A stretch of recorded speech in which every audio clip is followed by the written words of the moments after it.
Very positive ang usapan. Meron natin lagi si Red makukulit ng... Ayun nga. Ganda oh.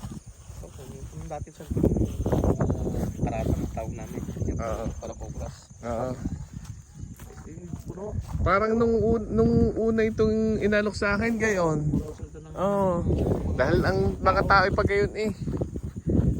Sila Red Boy nung unang bisita dito eh. Linis yan eh.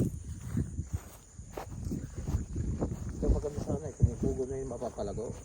Yun nga. Ganda No? yan sa mga kubok mong gagawin. Oo nga eh. Ganda ng ano ngayon. Banayad na banayad ang hangin. Oh. Wow. Ganda.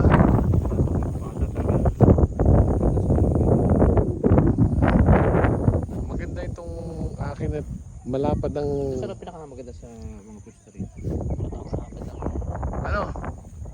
Pinakamalapad ang buildable. Ano?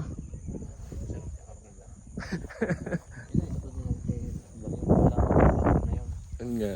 Yung kaliso, kaya naman pumatag yun. Tinabunan namin ng... Gayon.